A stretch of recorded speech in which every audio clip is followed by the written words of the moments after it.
예, 안녕하세요.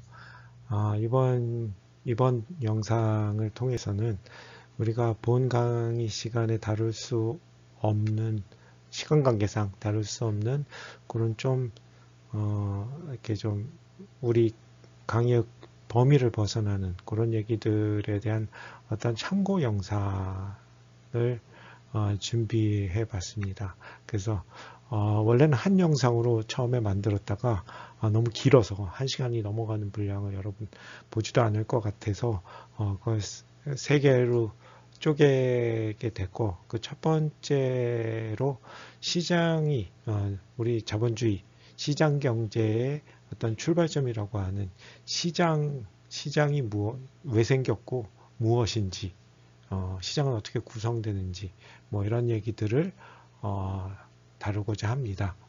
그래 그 첫 번째로 시장의 출발에 대한 얘기를 하고자 합니다. 어, 뭐 어쨌든 돈을 굴리는 기본적인 어떤 것들은 돈이 거래되는 게 이제 근본적으로는 시장이죠. 그래서 시장에 대해서 알려면 시장에 대한 학문이 결국 경제학이니까, 경영학은 뭐예요? 경영학은. 음, 저는 경제학을 전공을 했는데 대학교 때에서, 경영학을 하는 사람들은 경제학을 되게 무시하는 경향이 있어요. 근데 경영학은 어디서 나왔다? 경제학에서 파생된 학문이다라고 얘기할 수 있다. 물론 이제 또 교수님별로 다른 관점을 가시는 분들이 계신데, 여러분들이 이 얘기 듣고 혹시 주변에 있는 경영학과 교수님한테 야 어떤 분이 그렇게 얘기하더라라고 고발하지 말았으면 좋겠어요. 어쨌든 시장이 중요하고, 시장에 대해서 공부한 학문이 경제학이다. 뭐 우리가 경제학의 음, 어, 대체적인 모든 얘기들을 할 수는 없지만, 이렇게 시장이 작동되는 원리는 뭐 기본적으로 간단하게 얘기하면 희소성, 희소한 자원. 뭐 여기 있죠. 다이아몬드. 여러분들 다이아몬드 반지 봤죠? 세상에 다이아몬드는 두 가지가 있어요. 장식용 다이아몬드하고 다이아, 다이아하고 공업용 다이아하고 두 가지가 있죠. 공업용 다이아몬드는 공급이 아니고 공업용 다이아몬드는 다이아몬드 자체는 세계에서 가장 단단한 금속이라고 하죠. 그래서 뭔가를 자를 때 혹은 가공할 때 어, 다이아를 많이 써요. 음. 근데 다이아몬드 비싸죠. 가끔 보면 뭐 1캐럿짜리가 얼마나 사이즈인지 모르지만 어쨌든 1캐럿에 뭐 억을 한다. 뭐 몇천 뭐 얼마 하여튼 뭐 말이 많은데, 나중에 혹시 기회가 되면 다이아몬드에 대한 얘기할 기회가 있을지 모르겠지만 어쨌든 그 다 뭐예요? 다이아몬드 장식용 다이아몬드죠. 그래서 뭐 어떻게 깎았냐, 빛 반사율 뭐 이런 것들에 따라서 다이아몬드 가격이 결정되는데, 같은 다이아몬드인데 공업용 다이아몬드가 있어요. 아까도 얘기한 것처럼 단단한 어떤 다이아몬드의 특성을 이용을 해서 어, 뭐나 물질을 가공할 때 이렇게 쓰는, 이거 되게 싸요. 음. 왜냐하면 이 장신용 다이아몬드는 매우 희귀해. 매우 희귀해.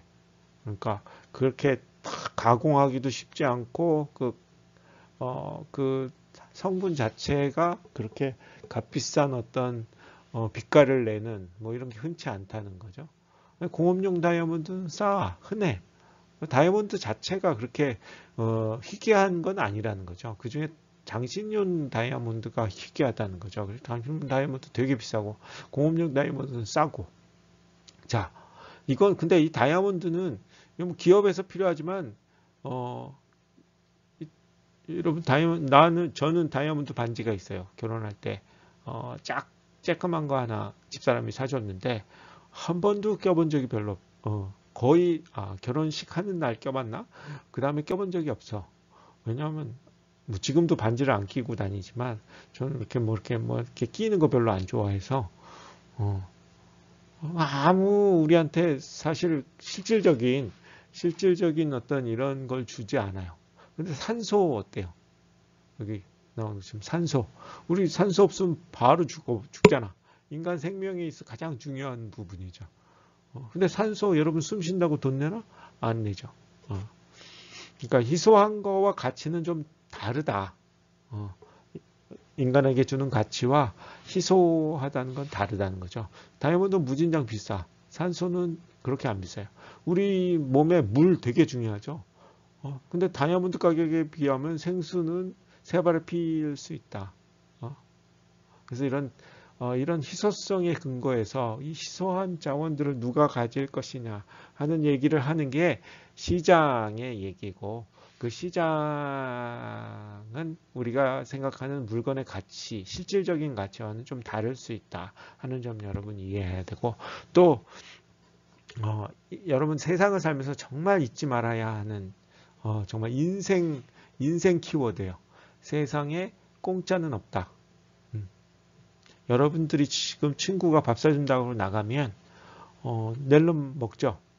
근데 그렇게 얻어먹은 건 언젠가 며칠 있다가 갚아야 된다는 얘기예요.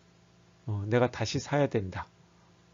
그래서 저는 누가 공짜로 밥 먹자 그러면 안 간다 그래. 왜냐하면 내가 돌려줘야 되니까. 돌려주려면 그 사람 또 만나야 되잖아. 별로 나한테 별로 인생에 도움이 안 될 것 같은데 저 사람이랑 또 먹어? 별로다. 그런 거야. 어쨌든 세상에 공짜는 없다. 여러분들이 뭔가 하면 그건 당연히 대가가 있다. 만약 여러분들이 아무것도 안 하고 놀아. 내 인생은 아무것도 멍 때리는 게 행복이야. 라고 생각하는 사람 멍 때리죠. 하루 종일 멍 때려. 그럼 그 멍 때리는 게 그럼 자기는 아무것도 돈을 안 쓰고 멍만 때렸으니까 난 비용이 하나도 없다. 라고 얘기할 수 있지만 그 사람은 뭐예요? 뭘 희생한 거야? 자기의 시간을 희생한 거죠. 그 시간에 멍 때리는 시간에 8시간을 멍 때렸다. 그러면 8시간 멍 때리지 않고 아르바이트를 했다. 아르바이트 자리를 구할 수 있느냐 없느냐는 차치하고 아르바이트를 했다. 그럼 요즘 최저임금이 얼마죠? 1,000원이 아니고 8,000 얼마쯤 되지 않나요? 닦아놓고 한 10,000원 했다 치면 최저시급 10,000원 했다 치면 8시간 일하면 여러분 일했으면 얼마를 벌었어요? 8만 원을 벌었죠.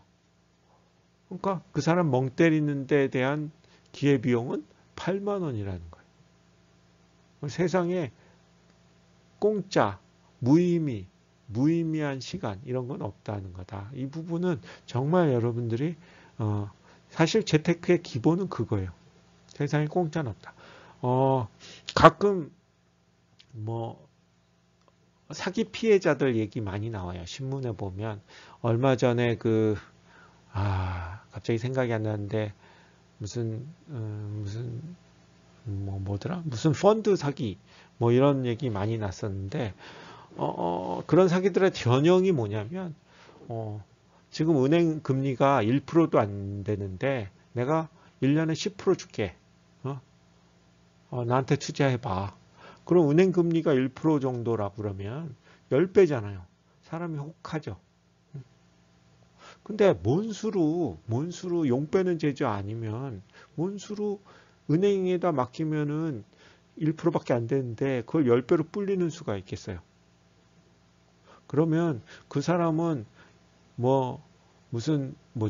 우리 잘 알고 있는 그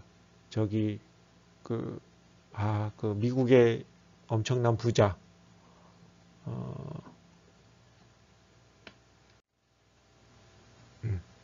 참 이 동영상 강의가 좋은 게 생각 안 나면은 약간 중단하고 다시 찾아볼 수 있어서 참 좋아요.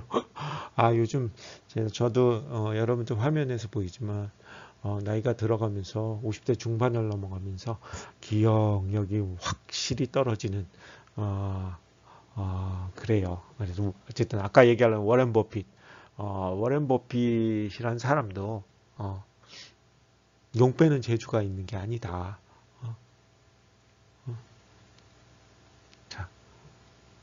결국 우리가 생각하는 평균 이상의 어떤 소득을 불려주겠다라고 얘기한다는 것은 결국 그 사람이 사기칠 가능성이 매우 높다. 그 수익률이 점점 높아지면 높아질수록 사기일 가능성은 높아질 수밖에 없다.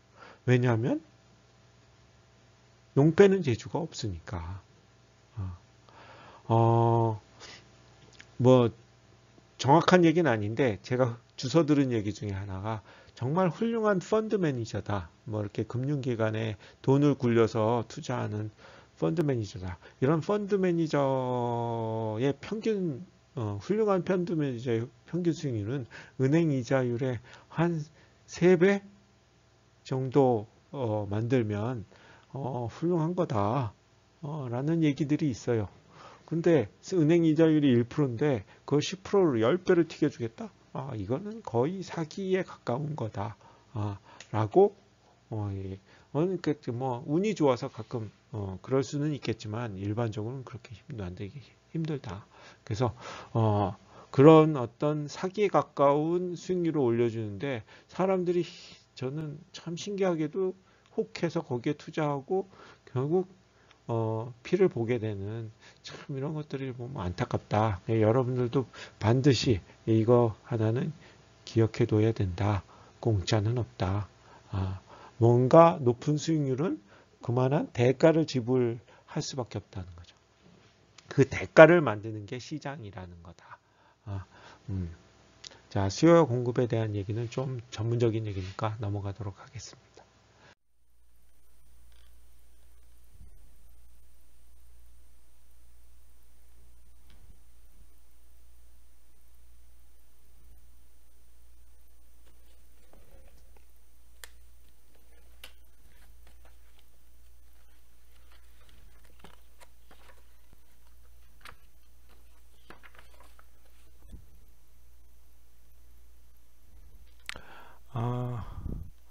일단 얘기를 시작하기 전에 그 2부에 해당하는 교재를 보면 가격은 어떻게 결정되나 세부적으로 7개의 챕터 장이 있는데 첫 번째가 지금 이제 얘기할 시장과 가격이라는 부분이고, 두 번째가 합리적인 소비생활, 세 번째가 기업은 어떻게 행동하나, 네 번째가 시장의 형태, 그 다음에 다섯 번째가 내목, 남의목, 사회적 어떤 분배와 관련된 얘기고, 여섯 번째, 일곱 번째 뭐 이런 식으로 진행되는데, 우리 바로 전 시간에도 얘기했지만 이 교재가 그렇게 쉬운 교재가 아니네요. 안타깝게도. 좀 쉬울 줄 알고 선택을 했는데, 그래서 일단 이번 시간에 시장과 가격 얘기를 하고, 아마 두 번째 나오는 합리적인 소비생활, 그러니까 이거는 우리가 시장의 가장 중요한 어떤 개념 중에 하나가 수요 곡선과 공 곡선의 개념인데, 그 수요 곡선이 실제로 어떻게 과학적으로 도출되는지에 대한 얘기가 합리적인 소비 생활에 나오고, 공 곡선이 어떻게 도출되는지에 대한 얘기가 기업이 어떻게 행동하냐에 대한 얘기입니다. 근데 2번과 3번 챕터는 이 경제학 원론에서도 그렇게 쉽게 다뤄지지 않는 부분들이라서 사실 이 부분을 일단 건너뛰고 시간이 나면 당연히 해야 되겠죠. 어쨌든 2장 3장의 얘기가 처음 여러분 생활과 경제라는 교양 과목에서 경제학을 접하는데 여러분의 어떤 용기, 의지 이런 것들을 좌절시킬까봐 일단 2장 3장은 건너뛰고, 그래서 나중에 시간이 나면 그 부분은 하도록 하겠습니다. 자, 먼저 일단 생활과 경제도 경제니까 가장 중요한, 경제에서 가장 중요한 건 뭐니 해도 펜, 시장이죠. 뭐 시장이 뭐다라고 모르는 사람은 없을 거예요. 시장은 뭐 한데다? 거래 장소다. 거래가 우리 수요 공급에 대해서 지난 시간에 얘기했는데 요번 시간에 명확하게 수요란 뭐고 공급이란 뭔지 얘기를 해야 되겠죠. 어쨌든 그 수요자와 공급자가 만나서 거래를 하게 되는 장소를 우리가 시장이라고 부릅니다. 전통적으로 우리가 경제학에서 얘기하는 시장의 전형적인 형태를 보려면 우리 그 전통시장이라고 부르는 곳, 좀 이렇게 소비자들도 많이 가고 일반 개인들도 많이 가고 거기 이렇게 막 농부들도 많고 하여튼 장사꾼들도 많은, 그래서 좀 왁자지껄한 이런 데가 전형적인 어떤 경제학에서 얘기하는 시장이라는 거를, 시장이라는 건 이게 추상적인 개념인데 어쨌든 그런 거를 좀 상상해 볼 수 있는 장소가 이제 그런 전통시장의 개념이고, 그 다음에 뭐 그 외에 뭐 다양한 시장들이 존재하죠. 마트도 시장이고 편의점도 시장이고 백화점도 시장이고 뭐 등등, 뭐 이런 전통적인 물리적 공간들, 우리가 상상하는 이렇게 점포가 있고 공급자들이 있고 소비자들이 걸로 지나다니는 그런 물리적 공간의 전통적인 시장에서 최근에는 뭐예요? 온라인 시장이 무지막지하게 커졌죠. 제가 전자상거래학과 교수라고 혹시 여러분 기억할지 모르겠지만 첫 시간에 얘기했었는데, 전자상거래학과에서 다루는 게 뭐예요? 온라인 시장, 인터넷 시장 뭐 이런 공간을 다루는 거죠. 반드시 물리적인 공간이 없어도 되기 때문에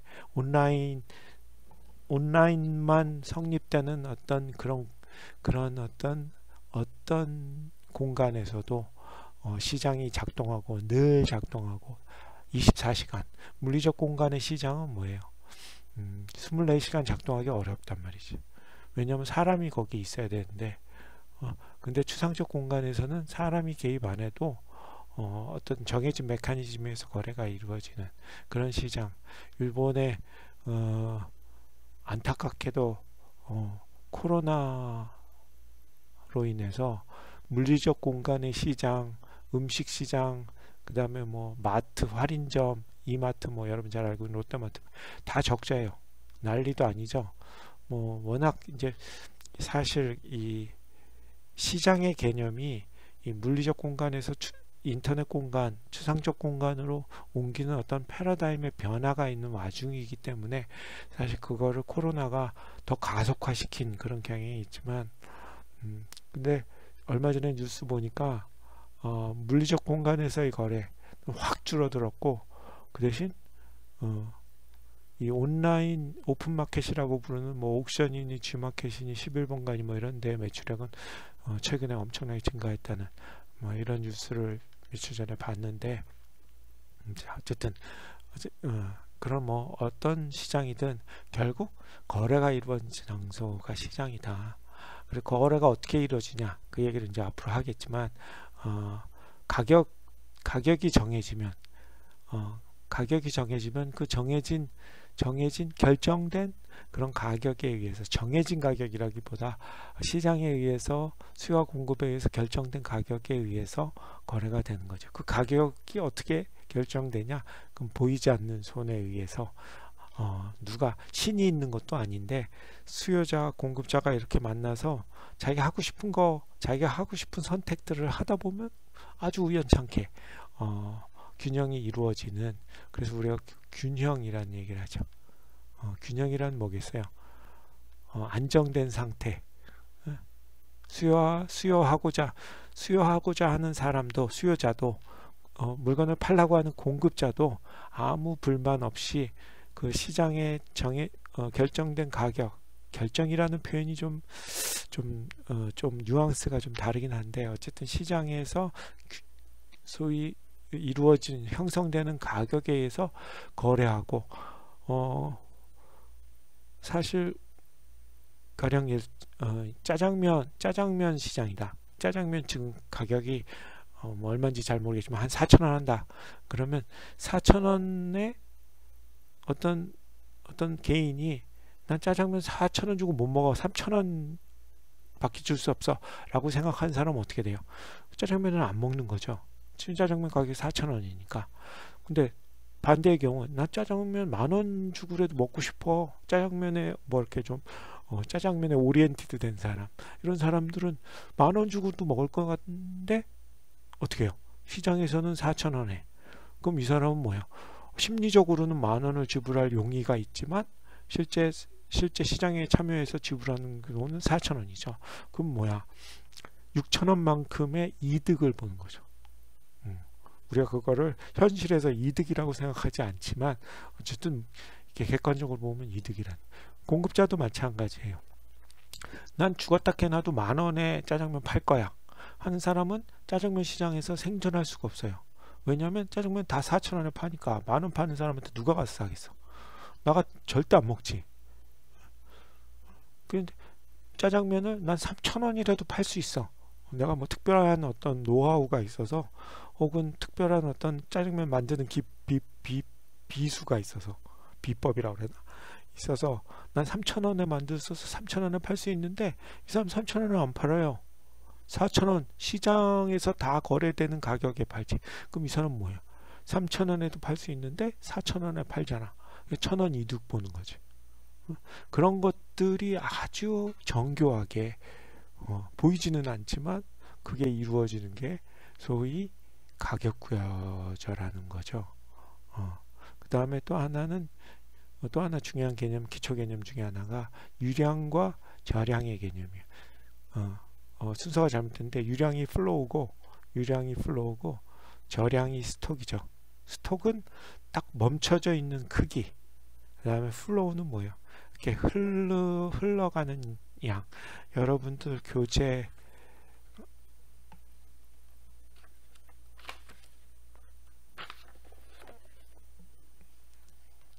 68페이지에 보면 그림에 그런 게 설명이 돼 있죠.